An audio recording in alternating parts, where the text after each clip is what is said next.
was when I was 31. It was a year after I actually got, because I got separated a year after the wedding. A year after. It didn't even last long. Our daughter was just barely about a year old. So my pastor and his wife said, let's ask you. They sat in the living room with me because they're like father. They're my father and my mother spiritually. They said, you know what? We love you the way you are, your personality and everything. Don't you feel that you feel the absence of a man around you? I'm like, no. My first marriage, I thought it was going to last forever. That's the way we were raised. That's the way the scripture said it. But it didn't. So what do I want to do with it? It's not a ticket to heaven. They said, okay, well, you answered that first question. I want you to, then they told me, we want you to think about this. Don't answer now. We give you a few days to think about it and come back to us. I said, what is the question?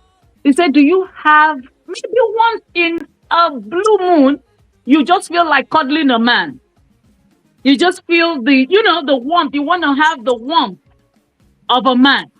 You hear that question? It's different from the first question. They said, don't answer now.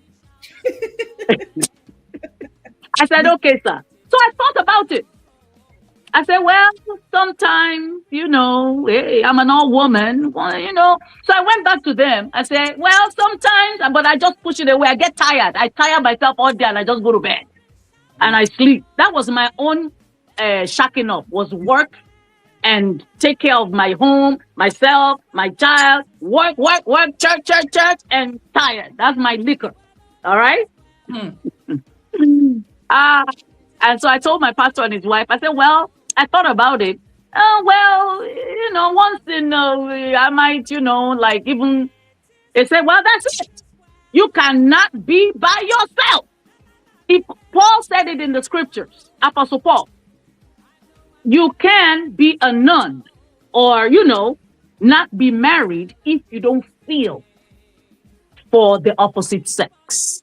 I don't know where the scripture is now. If somebody can help me search, it's in the scriptures.